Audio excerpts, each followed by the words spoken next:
कहते हैं और ये सच भी है। कभी आपने गौर किया हो कि जब भी कोई शख्स कत्ल हो जाता है और उसे बहुत बुरे तरीके से तड़पा कर मारा जाता है तो उसकी आत्मा इस दुनिया पर भटकती रहती है और वो इस मौके की तलाश में रहती है कि उसकी मौत की दास्तान लोगों को सुनाई जाए, लोग उस पर अफसोस करें और एक कातिल को सजा दें। ऑथर, स्टोरी राइटर्स, नॉवेलिस्ट जब स्टोरी लिखते हैं तो बाज़ दफा वो अपने आप को उसी स्टोरी में इमेजिन करने लगते हैं। बाज़ दफा वो मर्डर की इन्वेस्टिगेशन करते करते उसी कहानी का हिस्सा बन जाते हैं और शायद उनकी इसी आदत की वजह से बहुत सी कॉम्प्लिकेटेड मिस्ट्रीज सॉल्व हो जाती हैं। और आज की हमारी स्टोरी एक शख्स के बारे में है जो कि नॉवेलिस्ट है, हॉन्टेड हाउस को इन्वेस्टिगेट करता है और उसके बाद उसकी मिस्ट्री पर वो नॉवल लिखता है। अब इमेजिन करें एक शख्स जिसे डेड पीपल नजर आते हैं और इसी वजह से वो डिसीज यानी मरे हुए लोगों की स्टोरी सॉल्व करता है, जो कि मरने के बाद भी कई सेंचुरीज तक इस दुनिया पे अपने इंतकाम के लिए भटकते रहते हैं। ये भूतिया जगहों पर जाकर जानबूझकर अपने आप को उस कहानी का हिस्सा बना लेता है और फिर कहानियां इसी के गिर्द ही घूमने लग जाती हैं। लेकिन ये बचकर जब अपने ऑफिस में वापस आता है तो उन कहानियों को नॉवेल्स की शक्ल दे देता है।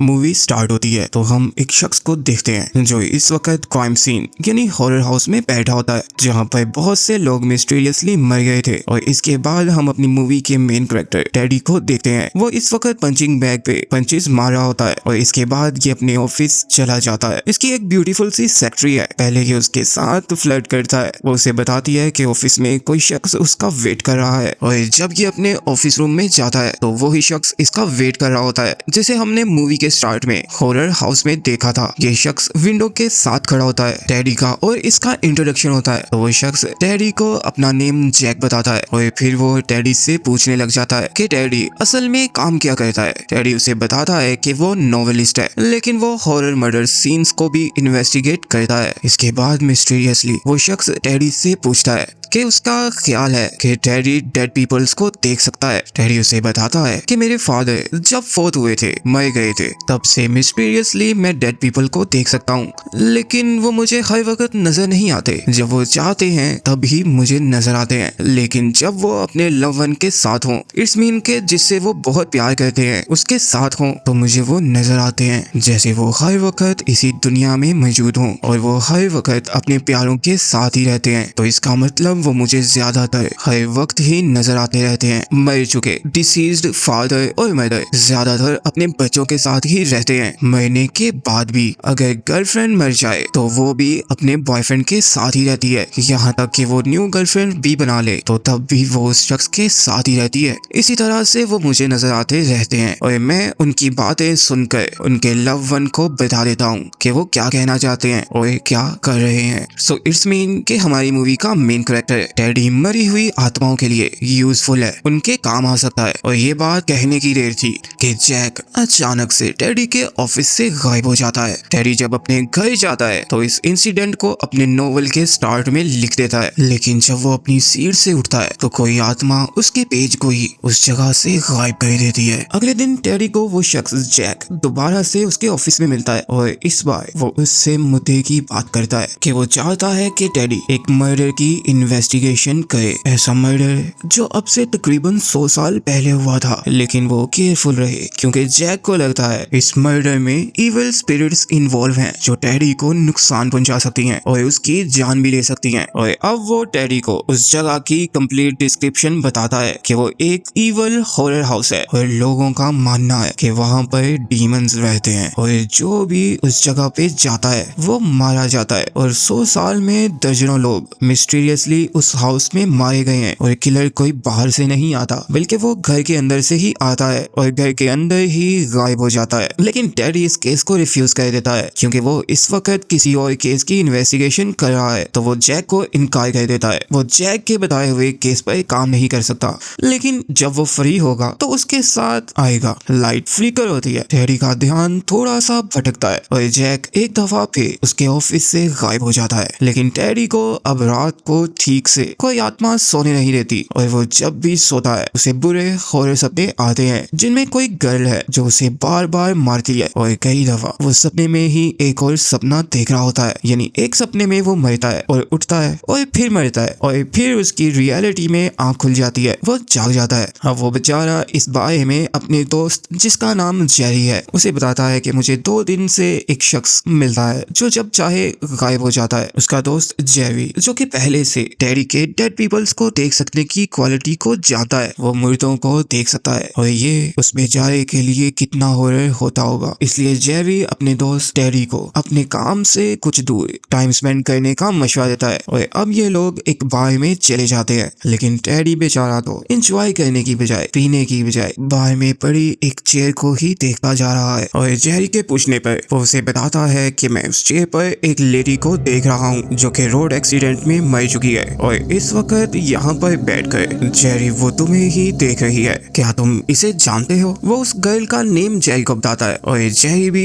उसे जानता है। वो जस्ट उसे एक दफा आउट लेकर गया था, लेकिन जिस तरह से वो इसके साथ चिपक रही है, इसे छू रही है, जेरी को तो इसका पता नहीं चल रहा। लेकिन डैडी इस नतीजे पे पहुंचा है कि जेरी जस्ट उसे आउट लेकर नहीं गया था, उसने कुछ और भी किया था। May be pleasure. रिमेम्बर मैंने स्टोरी के स्टार्ट में बताया था कि गर्लफ्रेंड हमेशा उसी के साथ रहती है जिसे वो पसंद करती थी मरने से पहले। अब डैडी जब अपनी सेक्रेटरी के पास आता है तो यहाँ पर उसके लिए एक इनविटेशन होता है जो कि उस शख्स की तरफ से होता है जो उस हॉरर हाउस का ओनर है और इस पर डेट डी होती है न्यू ईयर ईव की 31 दिसंबर और इस इनविटेशन में ईयर होता है 1922। लेकिन अभी तो 2022 चल रहा होता है, लेकिन टेडी अभी भी वहाँ पर नहीं जाना चाहता। लेकिन अब जब वो अपने ऑफिस से बाहर रोड पर आता है तो उसे यहाँ पर दोबारा से जैक मिलता है जो उसे सडनली उसी सेम हॉन्टेड हाउस के मर्डर्स को इन्वेस्टिगेट करने के लिए रिक्वेस्ट करने लगता है। टेडी अब बहुत ही तजस्सुस में है, वो भी जानना चाहता है कि चल क्या रहा है और उसे अपनी नॉवेल भी तो लिखनी है। इसलिए अब वो जैक की बात मान लेता है और उसके साथ वहाँ जाने का फैसला कर देता है। और जैक अगर रियल है, कोई गोस्ट नहीं है, तो उसे कार ड्राइव करनी होगी। अब टेडी पूरी तरह से खो चुका है और ये लोग उस जगह पर चले जाते हैं जो शहर से बहुत दूर एक हाउस होता है। लेकिन मिस्टीरियसली यहाँ पर इस वक्त स्नो फॉलिंग हो रही है। टेडी जब कार से उतरता है और घर के ओनर का नेम प्लेट से नेम पड़ता है तो वो वही सेम नेम होता है जो टेडी को कार्ड मिला था, उस पे लिखा हुआ था। वो इस बारे में जैक को बताता है कि शायद जैक नहीं उसे ये कार्ड सेंड किया होगा। लेकिन जैक तो उस कार्ड को देखने के बाद उसे अपनी पॉकेट में ही रख लेता है। इट्स मीन कि अब टेडी के पास इस घर के अंदर जाने का इनविटेशन नहीं, लेकिन वो जैक के साथ घर के अंदर चला जाता है। जब ये लोग घर के अंदर आते हैं तो ये हाउस ऑलमोस्ट 100 ईयर्स से बंद है और ये काफी ओल्ड होता है, काफी चीजें टूटी हुई हैं, कोई लाइट नहीं, भूत बंगला लग रहा होता है। टेडी जब एक रूम में जाता है तो जैक जानबूझकर पीछे रह जाता है। टेडी इस रूम में चीजों को देख रहा है और क्योंकि वो ऑथर है, नॉवेलिस्ट है, तो उसे बुक्स पढ़ने का शौक है, इसलिए वो एक बुक को वहाँ से उठा लेता है। उसी वक्त झट से कोई शख्स उसे ऐसा करने से रोकता है। जैक जब उसकी तरफ देखता है तो पूरा सीन ही चेंज हो जाता है। हाउस बिल्कुल फ्रेश है, लाइट्स जल रही हैं और ऐसा लगता है कि घर बिल्कुल न्यू बना है। ये मिस्टर लॉरेंस होते हैं जो कि टेडी को उसके नेम से बुलाते हैं और उसे कहते हैं तुम बिल्कुल टाइम पे आए हो पार्टी के लिए, लेकिन तुम्हें ध्यान से मेरे घर में फिरना चाहिए और मेरी बुक्स को मुझसे पूछे बगैर नहीं छेड़ना चाहिए। टेडी उनसे सॉरी कहता है। वो काफी कॉन्फिडेंट है, उसने इस किस्म की सिचुएशंस को पहले भी देखा हुआ है। लेकिन इस बार टेडी की पॉकेट में उसका इनविटेशन नहीं है और मिस्टर लॉरेंस इंटरेस्टिंगली उससे उसका इनविटेशन मांगते हैं। वो उसे जानते तो हैं लेकिन फिर भी, मगर टेडी कहता है कि इनविटेशन तो इस वक्त मेरे दोस्त के पास है जो कि दूसरे रूम में है। इनके दरमियान काफी बात होती है। लॉरेंस एक बहुत अच्छे होस्ट हैं, वो टेडी को वाइन पिलाते हैं और टेडी को बहुत प्यार से ट्रीट करते हैं। इसके बाद टेडी को यहाँ पर दूसरे रूम से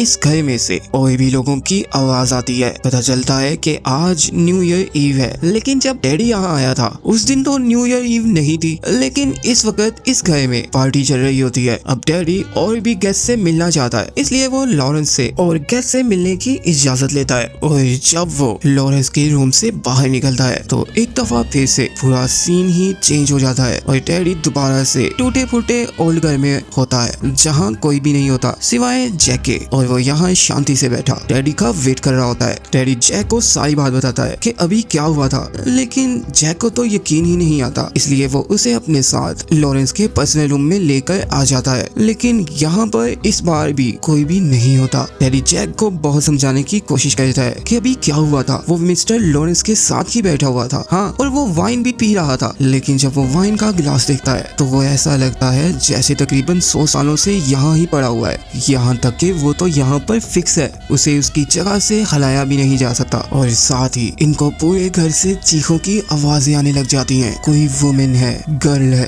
और बहुत जोर जोर से चीख रही है, बहुत ही दर्द भरी आवाज। ये लोग फटाफट से इस वुमन को ढूंढना चाहते हैं ताकि उसकी मदद कर सके और ये दोनों स्प्लिट हो जाते हैं। जैक स्टेयर से ऊपर चला जाता है और उसे यहाँ ऐसा लगता है कि जिस रूम से आवाज आ रही है वो उसी रूम में चला जाता है और सडनली आवाज आना रुक जाती है और यहाँ पर कोई भी नहीं होता। जैक उससे कह भी रहा है मैं आपकी मदद करने आया हूँ, तो प्लीज मुझे बताएं आप कहाँ पर हैं। लेकिन वो तो आत्मा होती है, वो जैक को बेड के नीचे ही खींच लेती है और अब जैक जोर जोर से मदद के लिए चिल्लाने लगता है। और दूसरी तरफ टेडी जिस रूम में जाता है वो वहाँ पर देखता है कि आउट बालकनी की विंडो पर ब्लड लगा हुआ है और जब वो यहाँ से नीचे देखता है तो एक गर्ल उसे नीचे स्नो पर मरी हुई नजर आती है और पलक झपकते ही वो गायब हो जाती है। और टेडी जैक की आवाज सुनकर उसकी मदद करने के लिए जाता है, लेकिन वो पहले ही छूट गया होता है और उसकी लेग पर नेल्स का निशान होता है। अब ये लोग इतना ज्यादा डर गए हैं कि भाग कर घर से बाहर आ जाते हैं। लेकिन टेडी की इन्वेस्टिगेशन अभी कंप्लीट नहीं हुई और ना ही उसे समझ आई है कि वो वुमन कौन थी जो बालकनी से नीचे गिरी हुई थी। इसलिए वो अभी भी यहाँ से जाना नहीं चाहता, बल्कि वो इसके बारे में मिस्टर लॉरेंस से पूछना चाहता है। इसलिए वो वापस बड़ी हिम्मत इकट्ठी करके घर के अंदर जाने का फैसला करता है। अब वो मिस्टर लॉरेंस के रूम में जाता है और अब जैक भी उसके साथ है, लेकिन लॉरेंस तो इनके सामने नहीं आते। काफी देर गुजर जाती है और ये लोग वेट करते रहते हैं। बिल आके अब जैक लॉरेंस की बुक्स को पढ़ने के लिए उठाने लगता है और अचानक से पहले की तरह लॉरेंस उसके सामने आ जाते हैं और उससे कहते हैं कि तुम भी अपने दोस्त की तरह बुक्स उठाने से पहले ओनर से इजाजत लेना पसंद नहीं करते। जब ये लोग मिस्टर लॉरेंस से उस वुमेन के बारे में पूछते हैं तो पता चलता है कि वो लॉरेंस की वाइफ थी। तो अब ये लोग भी कहानी का हिस्सा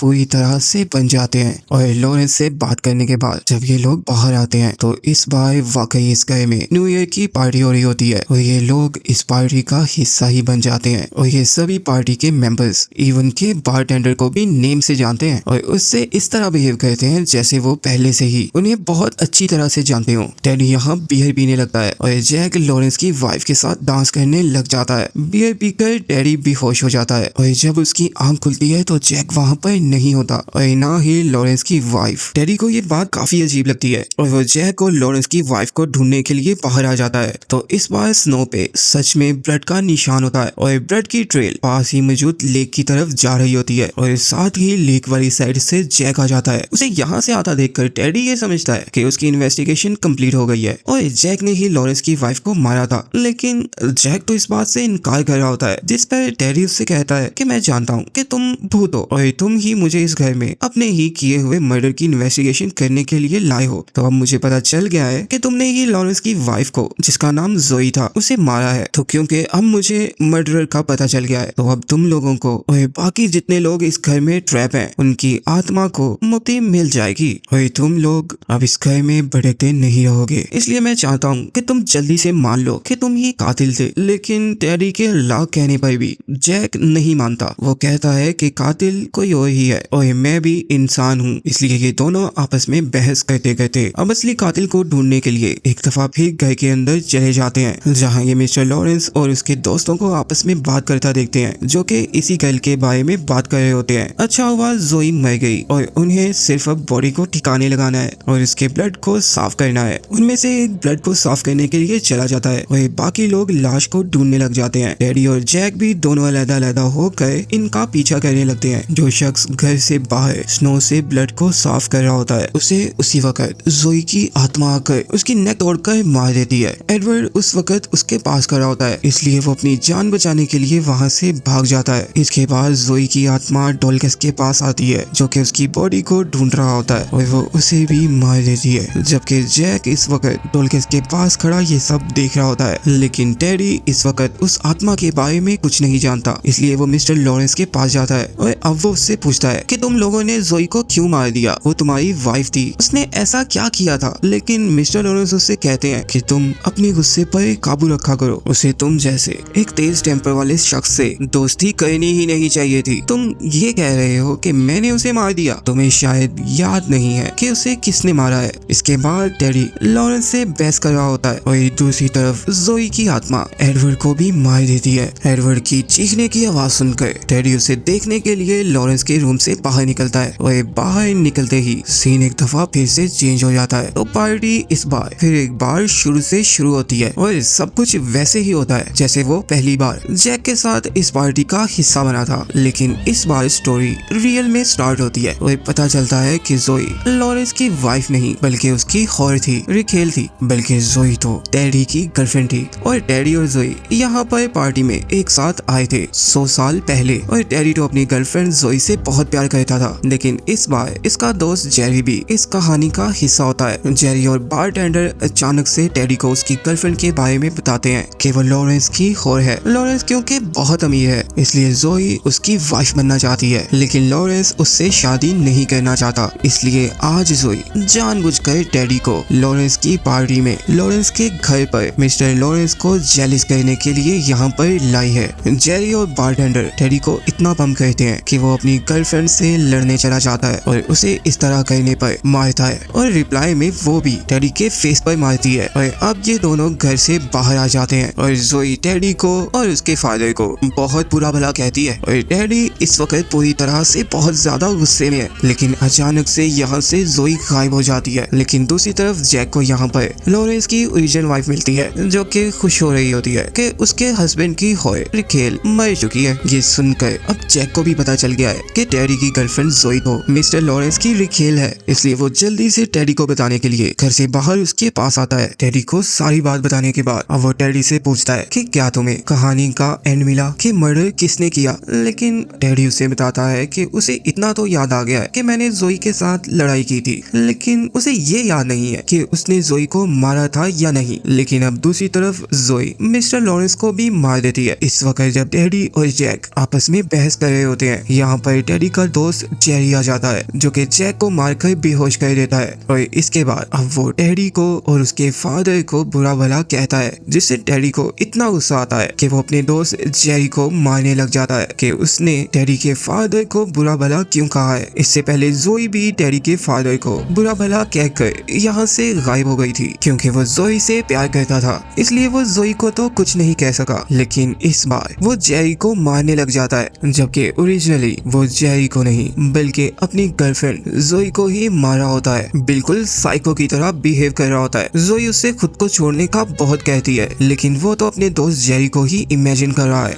ऐसे जैसे उसे जोई की चीखों पुकार सुनाई ही नहीं दे रही। और वो बिल आखिर उसका गला दबाकर उसे मार देता है। इतनी देर में जैक जो के बेहोश था वो जाग जाता है और टेडी उसे बताता है कि मुझे याद आ गया है कि मैंने ही जोई को मारा था। उसके इतना याद करने की देर ही हुई थी कि जोई का भूत उसे भी आकर मार देता है। वो जैक से अपनी मदद करने का बहुत कहता है लेकिन जैक उसकी हेल्प नहीं करता। उसे कहता है कि ये तुम्हारी डेस्टिनी है, तुम्हें इससे निपटना ही होगा। अगर जोई ने तुम्हें आज ना मारा तो तुम सब लोगों की आत्मा टाइम में हमेशा भटकते रहोगे और टेडी तुम्हारी वजह से ये सभी आत्माएं इस घर में कैद है और यहाँ पर भटक रही हैं। तो तुम्हें अपने किए की सजा जरूर मिलनी ही चाहिए उस दिन क्योंकि तुम जोई को मारने के बाद यहाँ से चले गए थे। सीन चेंज होता है और अब जैक इस हाउस के अंदर आता है। उसकी इन्वेस्टिगेशन अब कंप्लीट हो गई है और अब वो अपने ऑफिस चला जाता है। लेकिन यहाँ तो टेडी वाला ऑफिस उसी का ऑफिस होता है और टेडी की सेक्रेटरी जैक की सेक्रेटरी होती है। इसके बाद वो अपने ऑफिस रूम में जाता है और यहाँ पर कैप्टन मैनर के नेम से नॉवेल लिखना शुरू करता है। दोस्तों मूवी के स्टार्ट में हमने जैक को ही इस हंटेड हाउस में बैठा देखा था और यही असल नॉवेलिस्ट है और इसने जितनी स्टोरी अभी हमने देखी है वो उसी भूतिया घर में बैठकर देखी थी या ये कह लें कि इसे भूतों ने दिखाई थी और ये जस्ट वहाँ पर बैठा हुआ था। भूतों ने इसे स्टोरी अपने तरीके से दिखाई थी। इसे पता चल गया कि उस घर में मर्डर कैसे हुए थे और अब ये उन पे नॉवेल लिखना स्टार्ट करता है और यहाँ पर हमारी मूवी की स्टोरी खत्म हो जाती है।